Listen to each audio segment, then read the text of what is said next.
Pô, quase perfect, hein? Não, vamos agora ganhar. Tá que pariu, aqui não, biscados. Tome! Porra!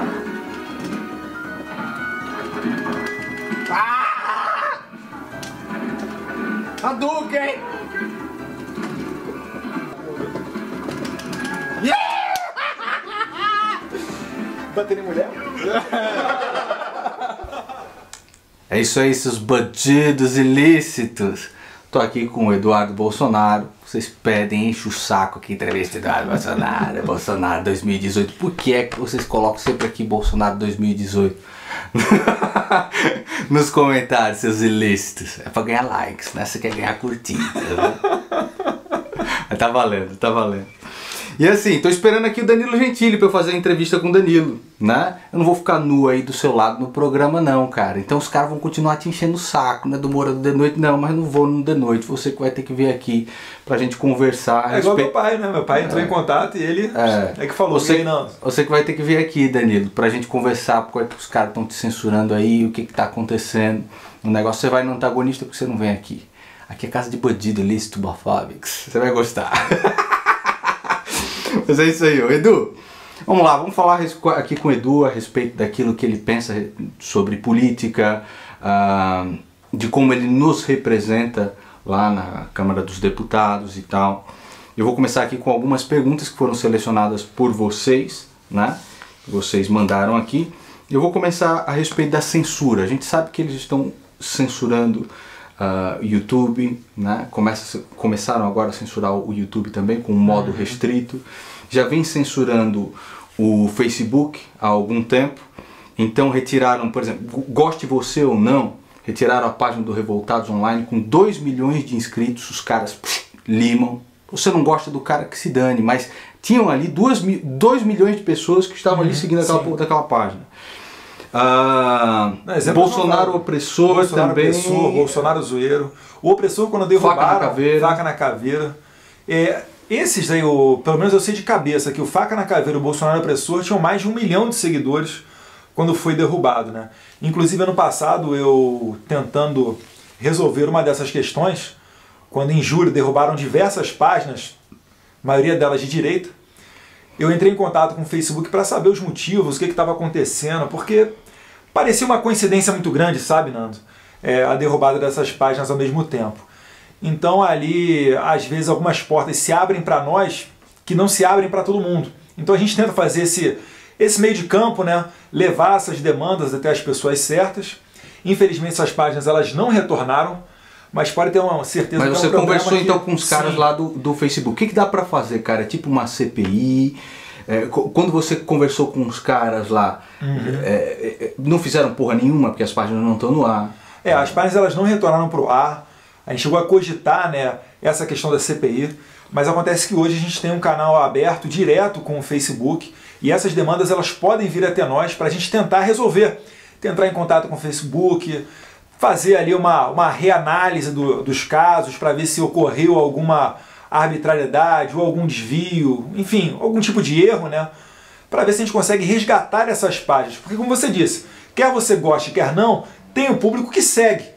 E normalmente não são ali pedidos esdrúxulos, porque as páginas elas não colocam uma pornografia descarada ou uma ofensa dirigida a alguém. É coisa raríssima. É uma opinião que é divergente. Que vai contra ali, de repente, uma interpretação, uma política do Facebook, sabe?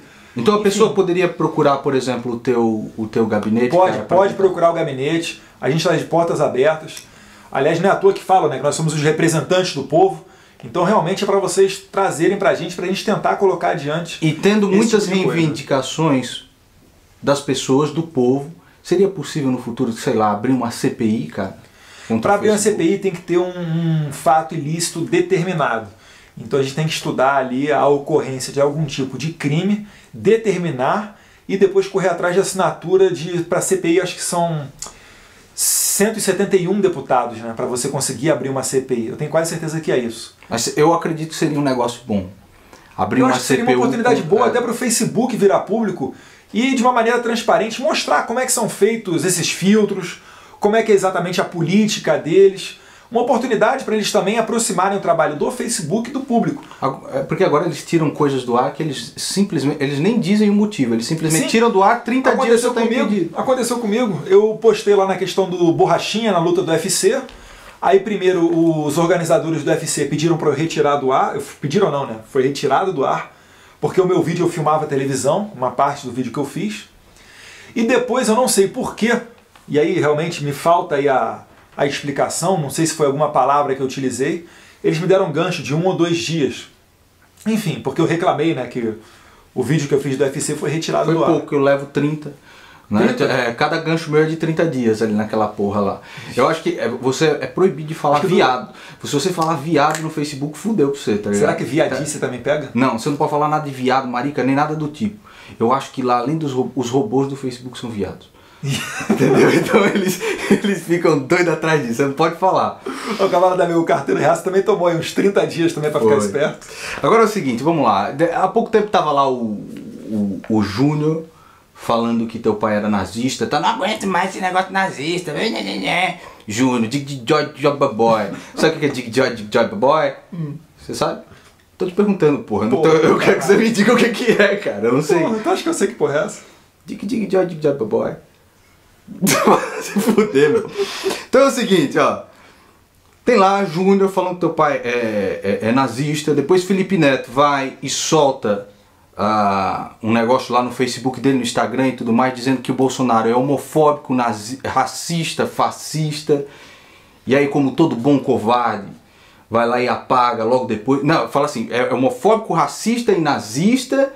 E quem gosta de Bolsonaro, por favor, saiam daqui. Aí quando viu que a galera tava saindo, aí foi lá e apagou. O que você acha de um cara desses, bicho? Olha, ou desses caras? Que isso aí é direto, hein? Por que vocês não processam essas porra logo de uma vez, tudo? A gente não procura muito essa via do processo, que a gente acha que é um campo aberto ali, vai. A internet tem que ser livre e etc. Mas eu também acredito que o Felipe Neto, o Júnior, poderiam ter uma atitude de grandiosidade e vir a público pedir desculpas, né? Eu não vejo problema nenhum em você assumir os seus erros. O Felipe Neto, ele tanto deletou o post dele, por que não... Não pede desculpas, né? Sim, então, a coleguinha, espertinha, netinha, eu vou puxar, se você deletou um negócio, por que você não vai a público e pede desculpa? Não, desculpa, gente. O cara não é nazista, tá? O cara não é racista, desculpa, eu me excedi. Deletou, mas não pede desculpa. Essa é uma atitude de homem. Essa é uma atitude de homem. Por que não pede desculpas? Podia se aproveitar que a gente está num país cristão, né? E os cristãos, eles têm o hábito de perdoar, de pedir desculpa sincero, e podiam fazer valer o uso desse instituto, uma atitude de hombridade, de grandiosidade, até mesmo o Júnior naquela questão desse... Não pediu desculpa, fez lá um puta textão, desculpa se ofendia as pessoas. Chama teu pai de nazista, não pede desculpa. Tchai, papai. Racista. Tchai, papai. Pede desculpa, tchai. Pede desculpa. Pede desculpa, tchai. Vem dançar comigo. Ele fala, né, eu não queria ofender ninguém, mas chama de nazista, racista, etc. Olha, ser da paz é saber reconhecer os seus erros, né? Eu só tenho 30 anos de idade, 32. Daqui pra ver, tem muita coisa pra errar ainda. Se não for pra pedir desculpa, pra achar que sempre estamos certos... Eu pedi desculpas aqui pro MC Garden. Fiz uma grande merda, entendeu? Eu conectei ele com uma coisa que não tinha nada a ver. O cara me ligou aqui e falou, cara, bicho, não tem nada a ver, eu até assisto teu canal e tal. Não tem nada a ver com o que você está falando. Pedi desculpas pra ele aqui. Fiz propaganda do CD dele aqui depois. Entendeu? Então acho que não tem problema nenhum, bicho. Se você falou... Falei merda do MC Garden aqui. Entendeu? Tá, acho que o vídeo tá... Essa eu não vi, não. Né? Falei merda do MC Garden. Falei merda do MC Garden, um negócio que eu não sabia. Né? Ele é realmente um grande pensador. Ele realmente... Ele consegue pegar aquilo que é concreto, aquilo que acontece na realidade e transmitir isso através de música. E eu acabei vendo ele lá com o Cauê Moura, desci o cacete no cara também, aí falei, porra, que não sei o que lá, e me arrependo disso daí, e pedi desculpas pro Garden, no telefone. Então assim, acho que é aquilo que a gente pede sempre, cara, que Deus nos ajude a perdoar como Ele nos perdoa todos os dias. Sim. Né? E isso aí é só brincadeira também, o Job Boy, despertinho, netinho e tal. mas fica muito doido com isso, eu não posso, se rasga de raiva aí, se foda tal também. Então se quer ficar com raiva, fica, bro. Você não fez de job, papai? Então que se dane. Mas vamos lá, a respeito da lei da migração, cara, onde os caras queriam até que estrangeiros, né, votassem aqui no Brasil. Como é que é esse negócio lá? Eu sei que o teu pai foi um dos caras que subiu ali na tribuna para falar contra esse absurdo, essa imundice, essa quebra de soberania nacional. Teu pai foi lá para falar a respeito disso? Sim, sim. Às vezes as pessoas acham que um dos poucos que falou, de cabeça agora eu não lembro de outros, mas provavelmente houve outros deputados que falaram, não vou cometer injustiça de falar que só o Jair Bolsonaro que disse, né? Mas a questão é que, de uma maneira tão ampla, estavam colocando o estrangeiro, conceito de imigrante, tão amplo, que estava pegando até o turista. E eles entrariam aqui tendo direito à saúde, à educação, à Bolsa Família, estavam cogitando a questão do votar e etc. Enfim, uma lei que dava mais direitos até para o estrangeiro do que para nós mesmos. Por exemplo, ele poderia abrir uma conta em qualquer banco de graça e nós aqui, nós temos que pagar taxas quando a gente abre uma conta no banco. Só para citar um dos exemplos. Ou seja, eles teriam mais direitos do que os brasileiros. Sim. Seria um super povo dentro do Brasil. Sim. E a gente sabe que isso daí não existe em lugar nenhum no mundo, né? E a primeira argumentação que falam, mas poxa, o Brasil é um país formado de imigrantes, você, Eduardo, é descendente de europeus, etc., italiano, alemão, aquela mistura, né? Mas veja bem, quando a gente teve uma forte imigração europeia aqui no Brasil, quando é que ela ocorreu? Ela ocorreu após o fim da escravidão. O Estado estava procurando mão de obra e estava incentivando a vinda de estrangeiros para o país. Então buscou lá na Alemanha, na Itália, onde tinha gente querendo sair da Europa, o Brasil estava recrutando. E essas pessoas vinham para cá para interagir com o cidadão brasileiro e não para trazer a sua cultura, impondo a sua cultura no seu novo local. Então reparem que esse daí é uma outra questão da atualidade, em que o estrangeiro vai para o país diferente e ele quer que esse país que lhe acolhe que tenha a mesma cultura do seu país de origem. Então o pessoal notoriamente islâmico, que é uma cultura bem diferente da cristã, ele acaba entrando em conflito. Então, e somos nós que teremos que fazer cursos para nos adaptar à cultura deles. É uma total Eles vetaram grandes partes. Sim, exatamente. Poxa, bem falado, Nando. A pressão popular foi sensacional no sentido de pressionar o governo e o Temer ficou desconfortável de passar a lei do jeito que ela estava. Então parabéns para você que foi na internet, postou, fez manifestação, não ficou conformado com isso tudo daí, porque o governo Temer, através dessa pressão, vetou diversos pontos cruciais da lei, inclusive logo no seu artigo 1º, que tem a definição de imigrante. Então vamos torcer para que esses vetos sejam mantidos pelo Congresso. Agora é hora de você trabalhar para o seu deputado, o seu senador, para manter esses vetos, para que a lei não passe da maneira tão larga do jeito que estava. E os caras eles estão tentando derrubar vetos, né, cara? Ou tentar suavizar e cada vez mais, a Luiz Nunes de novo nessa brincadeira toda.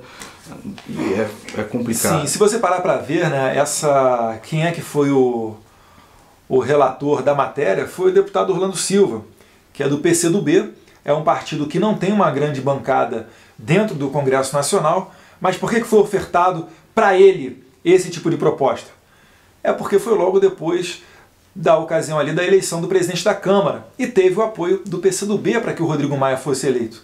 Então nessa política deles de ponderar, me ajuda aqui que te ajudo aqui, vota ali, vamos fazer e tal, acabou que um projeto desse tão importante, crucial para o Brasil, acabou caindo nas mãos de um deputado do PCdoB. Tá aí o resultado. Eles querem fazer também uma coisa agora chamada voto em lista. O voto em lista eu explico aqui para você que não sabe. É o seguinte, independente de você votar em determinado candidato, é o partido que vai escolher quem é que vai ser eleito. Você vota no partido, não vota mais na pessoa. Você vota no partido, né? E aí o partido que vai escolher ali quem é que vai ser eleito. Ou seja, nomes, né, que se destacariam jamais vão poder ser eleitos ali. Isso daí, na verdade, é um golpe na Lava Jato. Por quê?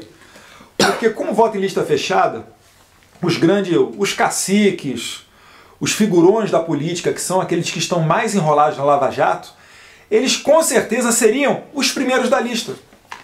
Porque, por exemplo, o partido X, pelas contas aqui eleitorais, colocou 3 deputados federais.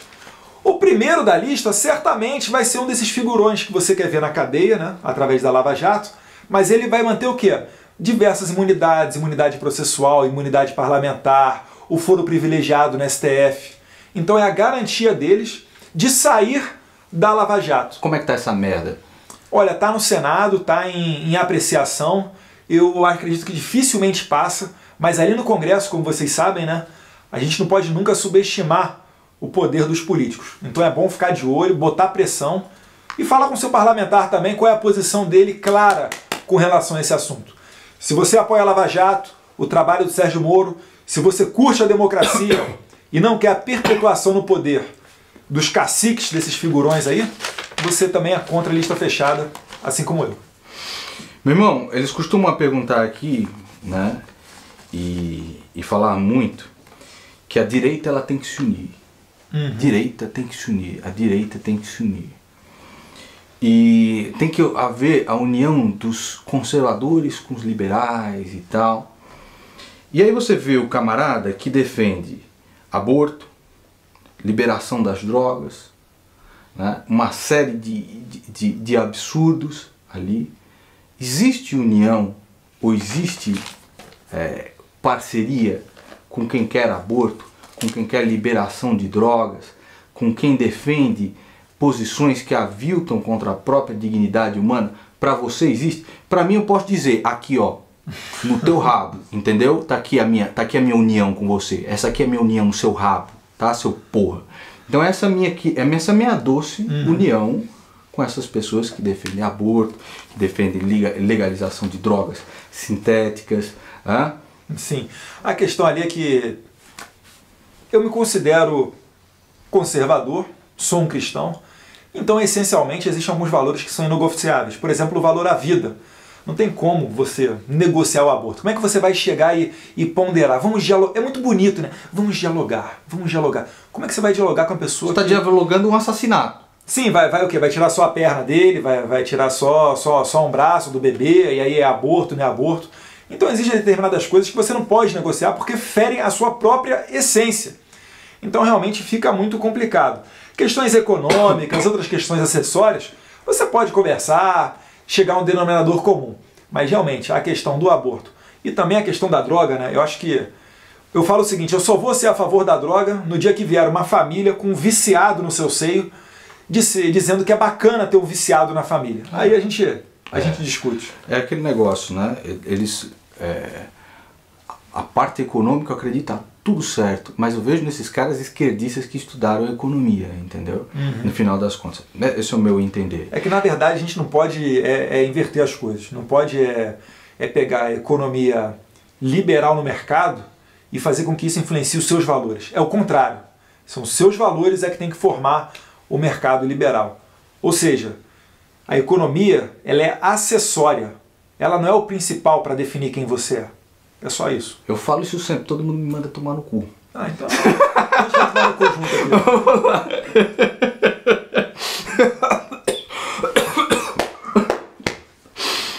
Pra dizer que é macho, tá ligado? Né? Pra provar que... Ó, coeficiente eleitoral. Tá frio pra cacete aqui, cara. Tá 10 graus, tô tossindo pra caramba, né? Coeficiente eleitoral. O pessoal que não tá vendo, a gente tá só de meia aqui, ó. Pra esposa não reclamar que a gente tá na sala aqui colocando sapato. Mas tudo bem. Você não é machista não, cara? Quem manda aqui não é você não? A grande mulher é aquela que edifica a casa. E eu sigo a minha mulher em tudo que ela fala para edificar a minha casa. Entendeu? Então o meu machismo se resume a protegê-la, a... Eu tô quase chorando. Honrá-la, entendeu? E é verdade. Quem tá aqui na minha casa... É verdade, porque a mulher dele segue ele no YouTube. Vamos lá, coeficiente eleitoral. Grande parte da Câmara dos Deputados chegou lá de uma maneira que ninguém votou, que ninguém colocou os caras lá, eles simplesmente foram puxados por votos em um negócio que se chama coeficiente eleitoral. O que você tem para dizer a respeito disso? O nosso sistema legislativo é através do chamado voto proporcional. Então tem toda uma conta elaborada, pega-se o número de eleitores, divide pelo número de cadeiras, isso dá um coeficiente, enfim. E poucas pessoas alcançam esse coeficiente. O que eu tenho a dizer sobre isso é o seguinte: a gente tem que estudar maneiras aí de fazer bombar pessoas que têm um perfil semelhante ao nosso, se a gente quiser ver mudanças no Congresso Nacional. E eu sempre falo, né? Quando eu entrei na minha eleição, estou no meu primeiro mandato, em 2014, 44% da Câmara dos Deputados foi renovada. E eu acredito que agora, depois dessa exposição toda, né, das feridas através da Lava Jato, esse sistema de corrupção todo que todo mundo está vendo, eu acho que você, eleitor, não vai votar num corrupto desses para ser reeleito. Então eu espero que em 2018 ocorra uma renovação facilmente acima dos 50%. Então é hora de você se organizar de maneira bem feita, se você tiver chances, se organizar com seus colegas, o seu grupo de trabalho, seja lá quem for, para em 2018 você ir à luta também. Porque não adianta nada tá lá o Bolsonaro sozinho, ou tá lá o deputado que você gosta sozinho, porque fica complicado de você articular com pessoas que são abortistas, a favor da legalização das drogas, que não dão suporte para a polícia ter o trabalho dela, que não dão para você o direito de legítima defesa através de uma arma de fogo. Então, se a gente quer melhorar o Congresso, a gente tem que colocar pessoas iguais a nós lá dentro. Eu ia acabar de perguntar isso daqui, mas então vou pular a pergunta. Porque assim, eu vejo uma covardia muito grande nas pessoas que tentam terceirizar 100% dos problemas dela no Bolsonaro. Bolsonaro vai resolver tudo. Não vai. Colega, não vai. Se você vai votar no Bolsonaro, a primeira coisa que você tem que pensar é o seguinte: o quanto eu estou disposto a arriscar, ou quanto eu estou disposto a dedicar para que ele consiga governar alguma coisa. Porque vai ser foda. E eu tô chegando, Nanda, eu nunca vi isso na política. Eu tô aqui em São Paulo incentivando amigos meus a saírem candidatos a deputado federal. Porque tem milhões de votos em São Paulo. A gente não precisa se degladiar por causa de voto, não. A gente pode botar mais pessoas ali dentro do nosso perfil sem problema nenhum. Eu não quero chegar lá e tá só eu lá e olhando para o meu próprio umbigo, trabalhando só para a minha eleição. Vamos lá, galera, é se movimentar. Eu sei que é difícil, quando você sai candidato, a primeira coisa que as pessoas pensam é: pô, esse cara é candidato, ele quer se dar bem com o quê? Quer participar de um esqueminha milionário? Mas isso daí é tudo o que os maus precisam, é que os bons silenciem. É o que basta para eles continuarem saqueando os nossos bolsos. O Edu, a respeito da infiltração dos liberais globalistas na nova direita, seria isso uma manobra pensada pelo establishment político em conjunto com a Beautiful People? Então, seria isso uma manobra pensada pelo establishment político em conjunto com a Beautiful People, essas pessoas maravilhosas, lindas, sorridentes? O que complica, né, é que querem trazer para direita, né, ou para nova direita, pessoas que simplesmente não se posicionam. Ela não fala que é contra o aborto, ela não fala que é contra o desarmamento, e ainda assim querem dizer que essas pessoas são de direita. A troco de quê, né? Direita, mas diz que vai votar na Hillary. Né, exatamente. Então, para mim, não são de direita, isso daí não representa qualquer tipo de união. Esse tipo de coisa tem que acabar. Acabou esse tempo de que quem é de direita vota em esquerda, ou o cara é contra o aborto e vota em abortista. Isso aí acabou. A gente tem internet hoje. Qualquer um pode sentar agora, pegar o seu celularzinho, fazer um vídeo. Olha, eu sou contra o Estatuto do Desarmamento, eu sou contra o aborto, e jogar nas redes sociais. Não tem por que você ficar perfumando e pintando as pessoas para esse mundo do beautiful people. É porque é o seguinte, cara. O que você quer quando você vota em alguém que te representa. Entende essa palavra? Alguém que te representa. Portanto, você precisa saber o que essa pessoa apoia, o que essa pessoa é contra, como ela pensa, como ela age em determinada ação, situação. Não adianta ser só político, não adianta fazer só politicagem.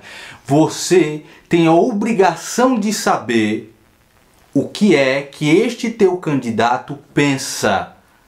E tem muita gente tentando maquiar isso, tentando dar uma... Não, agora inclusive formador de opinião falando que quer salvar a direita através dessa estratégia. Com essa estratégia você não está salvando a direita, você está afundando, você está deturpando o conceito de direita. Aliás, né, muitas das pessoas que acham que são grandes formadores de opinião e na verdade não apitam bolhufas nenhuma. Não elegeram ninguém até hoje até onde eu sei. É, foda. Vamos passar pra frente, cara. Esse daí é um tema realmente espinhoso, que deixa o Facebook de cabelo em pé. Você não pode negar algumas coisas ou ser contra algumas coisas, mas enfim. Eu gostaria de saber o que você pensa sobre o Mac e as propostas do Mac. O Mac ali... Por onde é que eu vou começar? Começar pelos livros escolares. Quando um livro é comprado pelo Mac, é sinal de que, pelo menos eu pressuponho, né, que alguém dentro do Mac tenha lido aquele livro inteiro. E, infelizmente, o que tem chegado, principalmente para as nossas crianças, não tem outra palavra, é putaria.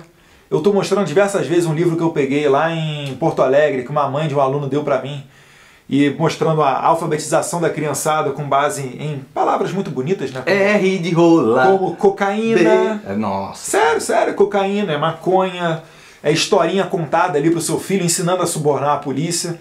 Eu fiz um vídeo. Mesmo, cara? Eu fiz um vídeo que coloca ali, da teoria à prática. Não, veja, bota lá no YouTube lá, da teoria à prática, Eduardo Bolsonaro. Eu folhei, eu mostro o livro, porque se eu falar parece até que é mentira. Parece que é mentira. Mas é. R de rola, tipo B de... Esse negócio de A de amor, B de bola, isso é coisa retrógrado. É coisa do teu pai, né? Mas enfim. Então, a gente luta e às vezes a gente até consegue algumas vitórias ali dentro do Congresso. Por exemplo, o Plano Nacional de Educação, em 2014, eu não estava na casa, né? Mas foi aprovado sem qualquer terminologia no sentido de haver ali ideologia de gênero. O que o MEC fez? O MEC da Dilma, naquela época, mandou para todos os municípios o Plano Municipal de Educação recheado de ideologia de gênero. Aí você vai, derruba a ideologia de gênero no Plano Municipal de Educação. Aí o que eles fazem? Colocam na Base Nacional Comum Curricular. Então, se você reparar, não é que a gente tem implicância com essa matéria e normalmente vem acoplado ali assuntos relacionados aos homossexuais. É que toda hora eles colocam isso, eles pautam esse tipo de coisa. Então não se preocupam se a nossa criança está indo bem ou não em matemática, em física e química. O negócio é sair dali sabendo fazer sexo e fumar maconha.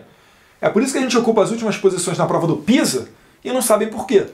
Eu vejo da seguinte maneira, eu acredito que lugar de escola é lugar para você aprender a ler, somar, química, física e acabou. Sexualidade deve ser parte da família, deve ser responsabilidade da família. Isso não deve estar nas escolas. E parece que quando você fala isso, você fica...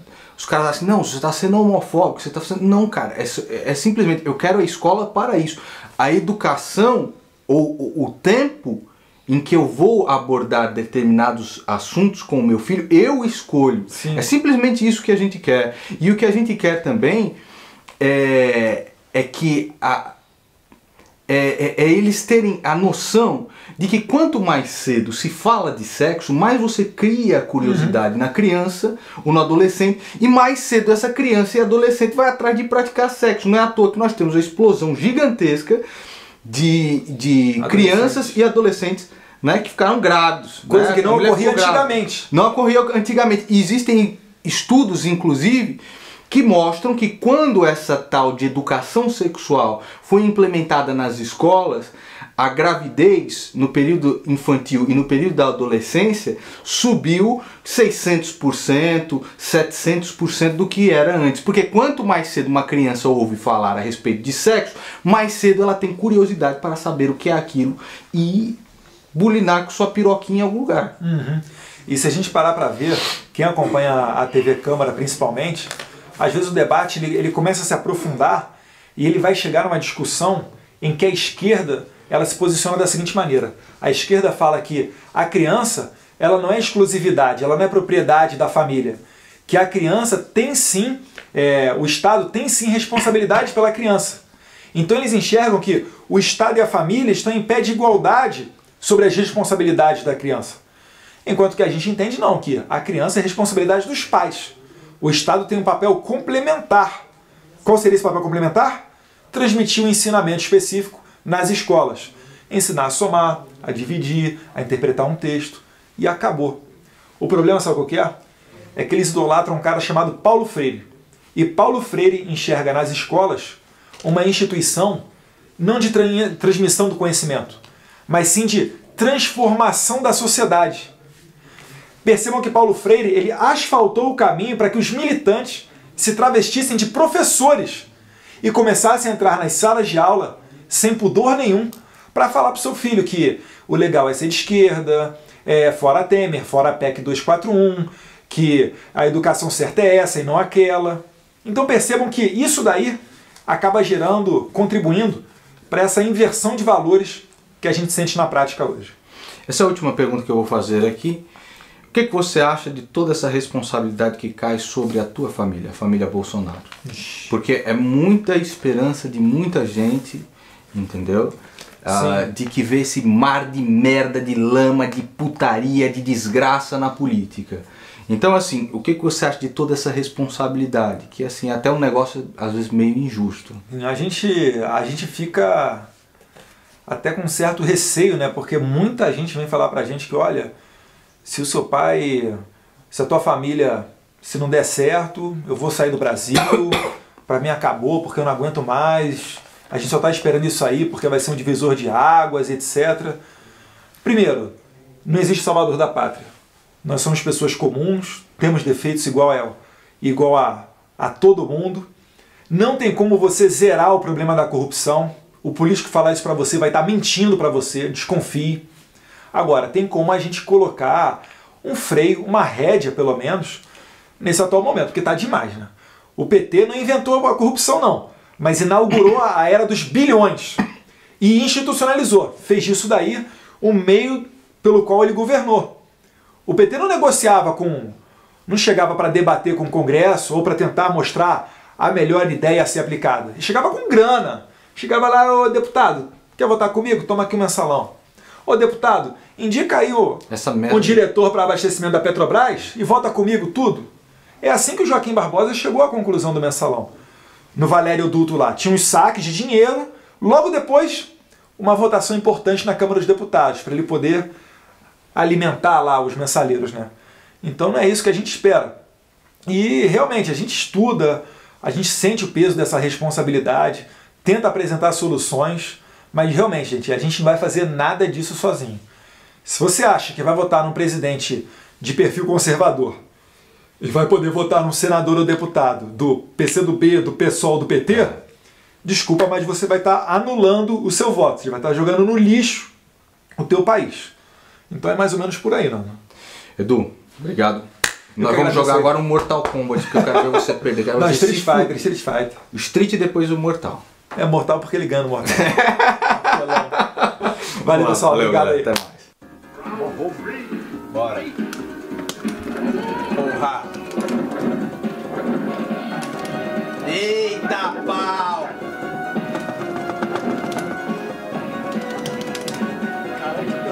Tá! Não! Não!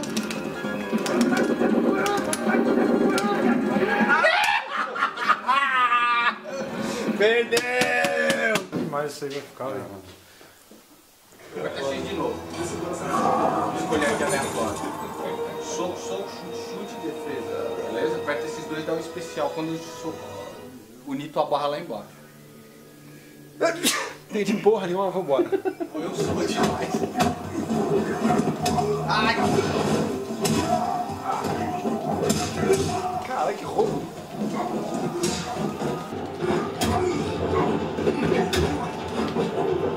Cara, como é que eu... Calma aí, deixa eu ver aqui. Eu preciso saber. O arpão, lança. Trás, frente, quadrado. Pronto. Aí foi massa. Porra.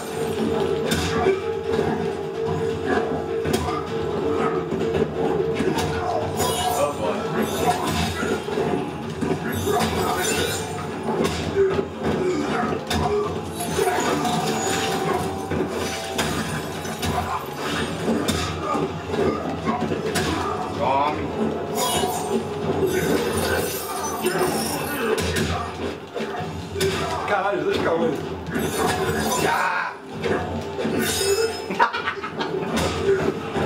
Tá que pariu, bicho. Fudeu, cara. De um monte de tiro. Ah, mó apelão.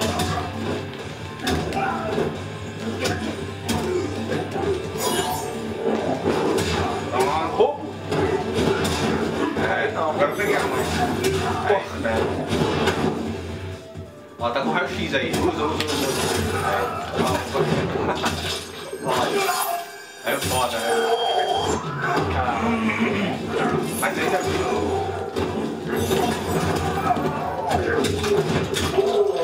Aí ganhou. Não, acho que ainda foi especial.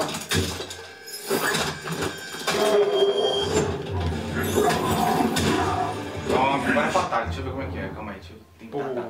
Agora eu vou acabar com você. Roubando, né? Apelando aqui, cara. Aí é humilhação. Baixo, trás, frente, triângulo. Vamos tentar. Não! Aí! Ó a merda,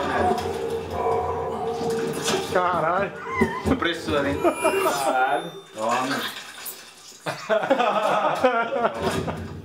Scorpion.